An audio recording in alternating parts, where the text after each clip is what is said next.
نحمده ونصلي على رسوله الكريم اما بعد فاعوذ باللہ من الشیطان الرجیم بسم اللہ الرحمن الرحیم۔ معزز سامعین و سامعات، السلام علیکم ورحمۃ اللہ وبرکاتہ۔ آج کے اس بیان میں آپ سبھی کو سجدہ تلاوت کرنے کا طریقہ بتاؤں گی اور کون کون سی شرائط ہیں سجدہ تلاوت کے لیے، یہ ساری باتیں تفصیل کے ساتھ بتاؤں گی۔ سب سے پہلے تو یہ جانیے کہ سجدہ تلاوت ہے کیا۔ جب کبھی قرآن مقدس پڑھتے ہیں اور قرآن مجید میں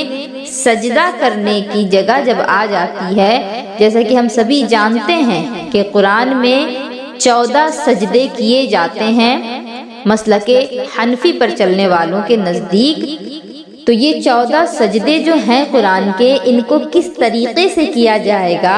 یہ ساری تفصیل آج کے اس بیان میں آپ کو ملے گی۔ اور خاص طور پر یہ جو بیان ہے وہ خواتین کے لیے ہے، کیونکہ خواتین جو ہے اس طرح کے مسئلے میں پریشان ہو جاتی ہیں اور انہیں کوئی بتانے والا نہیں ہوتا۔ جو مرد حضرات ہیں تو وہ بہت سارے عالموں سے پوچھ لیتے ہیں، لیکن خواتین کو بتانے والا کوئی ویسا نہیں ہوتا۔ اسی وجہ سے اس مسئلے پر غور کیا گیا اور سوالات بھی ہوئے کہ سجدہ تلاوت کس طریقے سے کیا جاتا ہے، تو اسی پر یہ بیان آپ سبھی کے لیے لایا جا رہا ہے۔ تو میری گزارش ہے کہ آپ سبھی اس بیان کو پورا سنیں تاکہ آپ سبھی کو معلوم ہو سکے کہ سجدہ تلاوت ہے کیا، اس کو کرنے کا طریقہ کیا ہے اور کب کب یہ نہیں کیا جا سکتا۔ تو یہ ساری چیزیں آپ کو اس بیان میں معلوم ہوں گی، لہٰذا اس بیان کو پورا سنیں اور ثواب کی نیت سے دوسروں تک بھی پہنچائیں، تاکہ جو لوگ غلطیاں کر رہے ہوں ان سجدوں میں، وہ لوگ ان غلطیوں سے بچ کر کے صحیح طریقے سے سجدے کر سکیں۔ سب سے پہلے میں آپ لوگوں کو یہ بتا دوں کہ سجدہ تلاوت ہے کیا۔ سجدہ تلاوت وہ سجدہ ہے جو آیت سجدہ پڑھنے یا سننے سے واجب ہو جاتا ہے، یعنی قرآن مجید میں جب پڑھی جاتی ہے قرآن مقدس اور اس میں آیت سجدہ آ جاتی ہے، یعنی جس آیت میں سجدہ کرنے کو کہا جاتا ہے، تو جیسے ہی یہ آیت پڑھی گئی یا سنی گئی، سجدہ جو ہے وہ واجب ہو جائے گا۔ اور اس کے کرنے کا سنت طریقہ یہ ہے کہ کھڑا ہو کر کے اللہ اکبر کہتا ہوا سجدے میں چلا جائے، چاہے مرد ہو یا پھر عورت ہو، اور کم سے کم 3 مرتبہ سبحان ربی الاعلی کہے اور پھر اللہ اکبر کہتا ہوا کھڑا ہو جائے۔ اگر نماز میں 5 مرتبہ سبحان ربی الاعلی پڑھنے کی عادت ہے تو اس سجدے میں بھی 5 مرتبہ سبحان ربی الاعلی پڑھے جا سکتے ہیں۔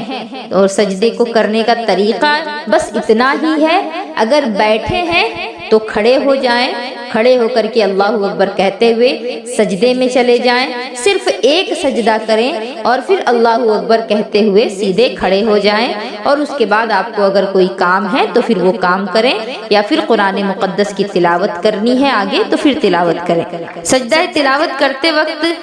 سجدہ تلاوت کرنے سے پہلے بھی اللہ اکبر کہنا ہے اور سجدے کے بعد بھی اللہ اکبر کہنا ہے، یہ دونوں سنت ہیں۔ اور پہلے کھڑا ہو کر کے پھر سجدے میں جانا اور سجدے کے بعد پھر کھڑا ہو جانا، یہ دونوں جو قیام ہیں یہ دونوں قیام مستحب ہیں۔ اگر سجدہ تلاوت سے پہلے یا بعد میں کھڑا نہ ہوا یا اللہ اکبر نہ کہا یا سبحان ربی الاعلی نہ پڑھا تو بھی سجدہ تو ہو جائے گا، مگر تکبیر چھوڑنا نہیں چاہیے، کیونکہ جو طریقہ ہمیں ہمارے علماء کرام نے بتایا ہے اس طریقے کے خلاف ہو جائے گا اگر تکبیر چھوڑ دی جائے۔ سجدہ تلاوت کے لیے اللہ اکبر کہتے وقت نہ ہاتھ اٹھانا ہے، نہ اس میں تشہد ہے، نہ سلام ہے، یعنی اللہ اکبر کہتے ہوئے جس طریقے سے نیت باندھتے ہیں، ہاتھ اٹھاتے ہیں کندھوں تک، عورتیں کندھوں تک اور مرد کانوں تک، تو ہاتھ بھی نہیں اٹھانا ہے، صرف ڈائریکٹ اللہ اکبر کہتے ہوئے سجدے میں چلے جانا ہے، ایک سجدہ کر کے اللہ اکبر کہتے ہوئے سیدھے کھڑے ہو جانا ہے، بیٹھ کر کے تشہد نہیں پڑھنی اور نہ ہی سلام پھیرنا ہے۔ قرآن مقدس میں کل 14 آیتیں سجدہ کی تلاوت کی جاتی ہیں۔ ان میں سے جو آیت بھی پڑھی جائے گی پڑھنے والا اور سننے والا دونوں پر سجدہ واجب ہو جائے گا، چاہے سننے والے نے سننے کا ارادہ نہ کیا ہو تو بھی اس پر سجدہ واجب ہو جائے گا۔ یعنی اگر کہیں قرآن مجید کی تلاوت کی جا رہی ہے اور کوئی شخص وہاں سے گزر رہا ہے اور گزرنے والے نے اس آیت کو سن لیا اور اسے معلوم ہے کہ یہ آیت سجدہ ہے تو اس بنا پر اس پر بھی سجدہ کرنا واجب ہو جائے گا۔ اب میں آپ سبھی کو یہ بتا دوں کہ سجدہ تلاوت کے لیے کیا کیا شرائط ہیں۔ سجدہ تلاوت کے لیے تحریمہ کے سوا تمام وہ شرائط ہیں جو نماز کے لیے ہیں۔ یعنی تحریمہ کا معنی ہے اللہ اکبر کہہ کے ہاتھوں کو باندھ لینا، تو سجدہ تلاوت میں تحریمہ نہیں کرنا ہے۔ اس کے علاوہ نماز میں جو شرائط ہیں جیسے کہ طہارت یعنی پاک ہونا، بدن کا بھی پاک ہونا، کپڑے کا بھی پاک ہونا، اور جس جگہ سجدہ کیا جا رہا ہے اس جگہ کا بھی پاک ہونا۔ جس طریقے سے نماز میں طہارت ضروری ہے اسی طریقے سے سجدہ تلاوت میں بھی طہارت اور استقبال قبلہ یعنی کہ خانہ کعبہ کی طرف چہرہ کرنا، اسی طریقے سے یہ نیت کرنا کہ سجدہ تلاوت ہے یہ، اور پھر وقت کا بھی ہونا۔ وقت سے مراد یہاں یہ ہے کہ ظہر، عصر، مغرب، عشاء جو یہ وقت ہیں ان وقتوں میں سے کسی بھی وقت کر سکتا ہے، لیکن جو اوقات ایسے ہیں جن میں نماز پڑھنا منع ہے، یعنی جس وقت سورج نکل رہا ہو، جس وقت سورج ڈوب رہا ہو، اور جس وقت سورج بالکل سر پر ہو نصف النہار کے وقت، تو ان تین اوقات کو اوقات مکروہہ کہتے ہیں۔ ان تینوں وقتوں میں نہ کوئی نماز جائز ہوگی اور نہ ہی سجدہ تلاوت جائز ہوگی، یہاں تک کہ جنازے کی نماز بھی جائز نہیں ہوگی۔ تو جس طریقے سے نماز میں وقت شرط ہے سجدہ تلاوت میں بھی وقت شرط ہے۔ اسی طریقے سے ستر عورت،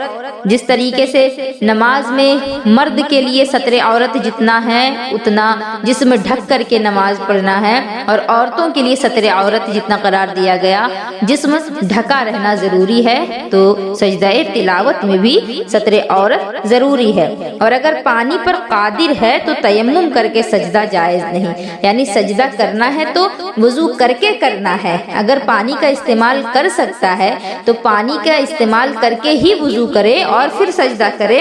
اگر پانی کا استعمال نہیں کر سکتا، جیسے پانی موجود ہی نہیں ہے یا پھر اس کی طرف سے پانی جو ہے وہ کئی میل کے فاصلے پر ہے، اگر وہ جائے گا اور آئے گا تو بہت مشقت اٹھانی پڑے گی، یا پھر پانی کا استعمال کرنے سے یہ خطرہ ہے کہ جان جو ہے وہ جا سکتی ہے، یا کوئی عضو جو ہے جسم کا کوئی باڈی پارٹ جو ہے وہ اگر برباد ہو سکتا ہے پانی کے استعمال سے، یا پھر پانی کا استعمال اگر کرنے کو جائے تو پھر وہاں اس کی جان کو خطرہ ہو کسی موذی جانور سے یا کسی دشمن سے، تو ان صورتوں میں تیمم کی اجازت دی جاتی ہے، جس طریقے سے نماز میں اسی طریقے سے سجدہ تلاوت میں بھی۔ ایک مسئلہ ہے جس کو لے کر کے اکثر لوگ پریشان ہوتے ہیں کہ اگر سجدہ تلاوت جو ہے یعنی کہ آیت سجدہ اگر نماز میں پڑھی جائے تو کیا سجدہ تلاوت فوراً کرنا نماز میں ہی واجب ہے؟ تو اس کا بھی جواب یہی ہے کہ اگر سجدہ جو ہے آیت سجدہ نماز میں پڑھے تو سجدہ تلاوت فوراً نماز میں ہی کرنا واجب ہے۔ اگر دیر کرے گا تو گنہگار ہوگا۔ دیر کرنے سے مراد یہ ہے کہ 3 آیت سے زیادہ پڑھ لیتا ہے، جیسے کہ جس شخص نے نماز میں ایسی آیت کی تلاوت کی جس میں سجدہ تلاوت، جس میں کہ سجدے کا حکم تھا، یعنی کہ جو آیت سجدہ تھی، تو اب اس آیت کو پڑھتے ہی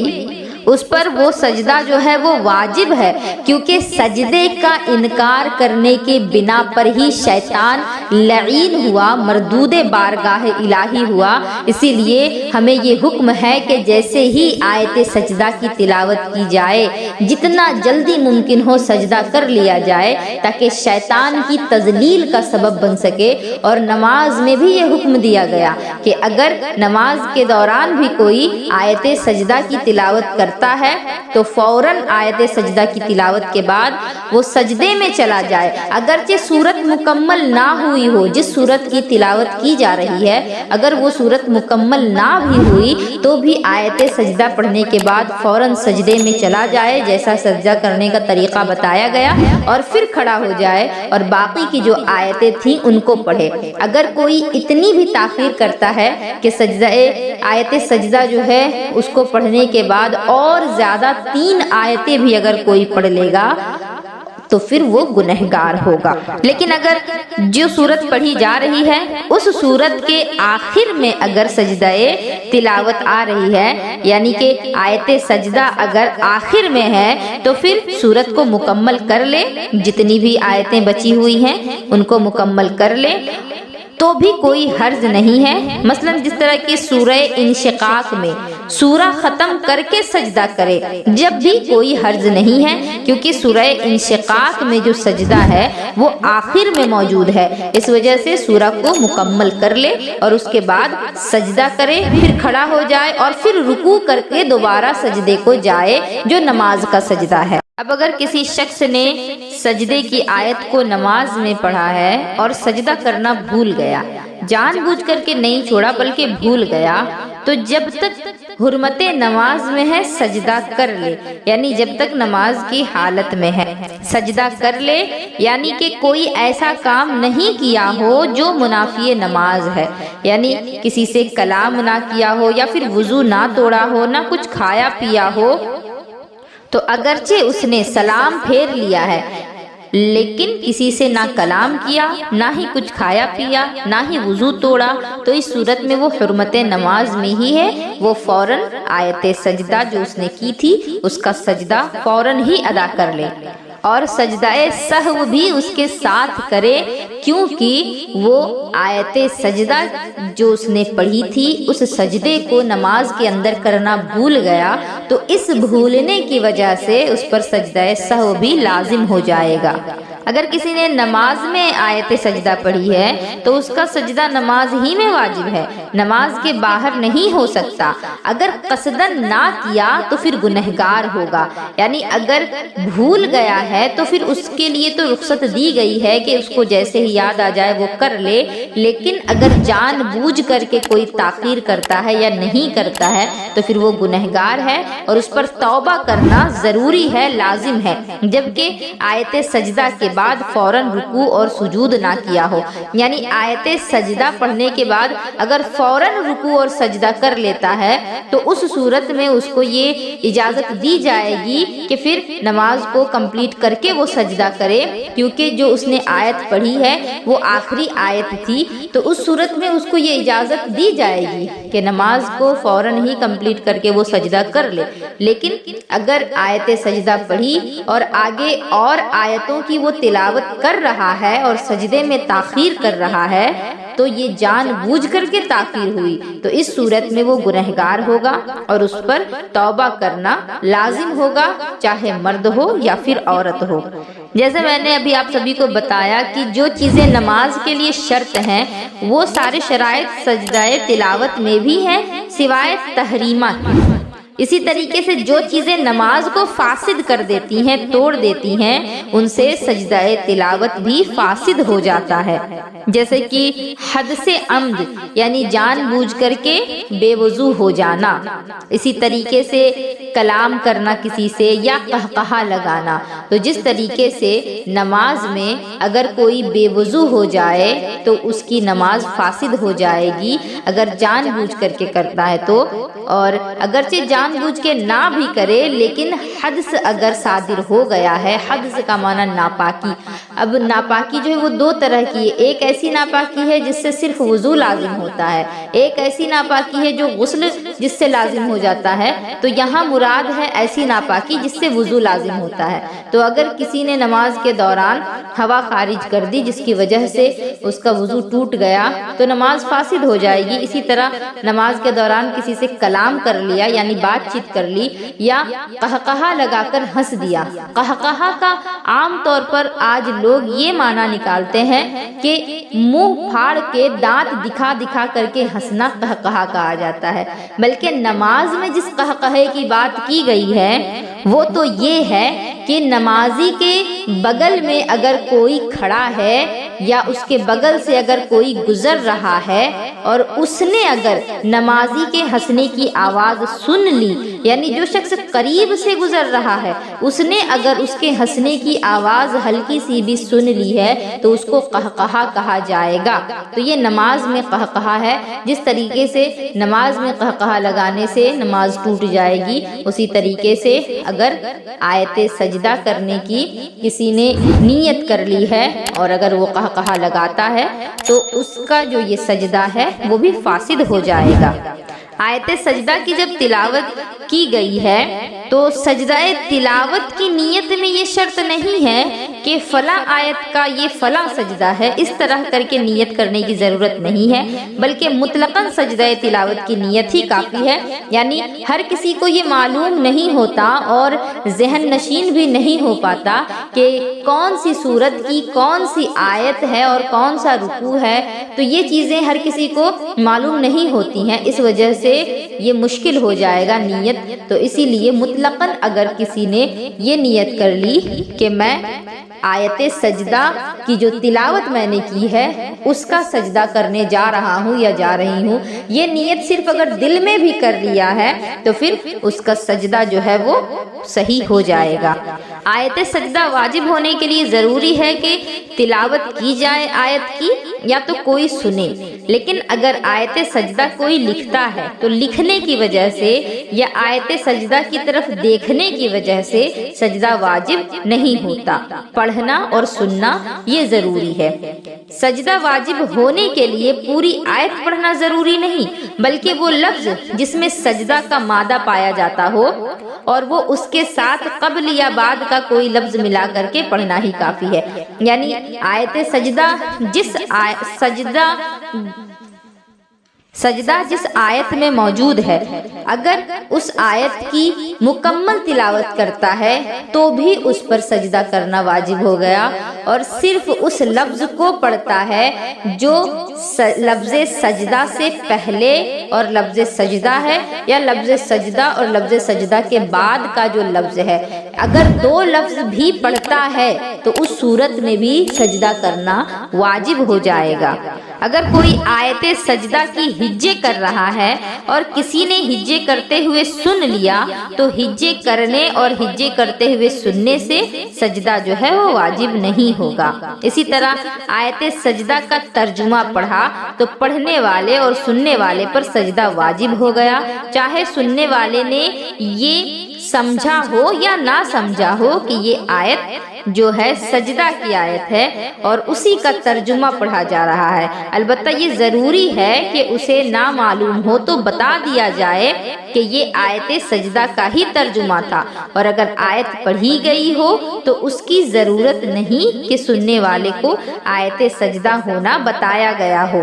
اس کا مطلب یہ ہے کہ آیت سجدہ کا اگر کسی نے ترجمہ بھی پڑھا اور اس ترجمے کو بھی اگر کسی نے سنا ہے تو اس پڑھنے والے پر بھی سجدہ ضروری ہے اور اس سننے والے پر بھی سجدہ ضروری ہے، لیکن اتنا ضروری ہے کہ جو شخص آیت سجدہ کا جو ترجمہ ہے وہ پڑھ رہا ہے تو سننے والے کو بتا دے کہ یہ ترجمہ جو ہے یہ آیت سجدہ کا ہے، اس وجہ سے سجدہ کرنا ضروری ہے۔ لیکن اگر آیت سجدہ پڑھی گئی، ترجمہ نہیں پڑھی گئی،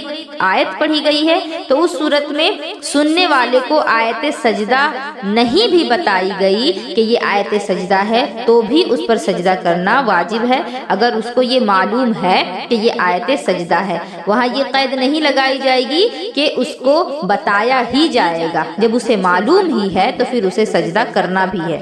اب ایک بہت ضروری مسئلہ میں بتا دوں خواتین کے لیے خاص طور پر کہ حیض و نفاس والی عورت نے آیت سجدہ پڑھی تو خود اس پر سجدہ واجب نہ ہوگا، کیونکہ سب سے پہلی وجہ تو یہ ہے کہ حیض اور نفاس والی عورتوں کو قرآن مقدس پڑھنا حرام ہے۔ اب اگر وہ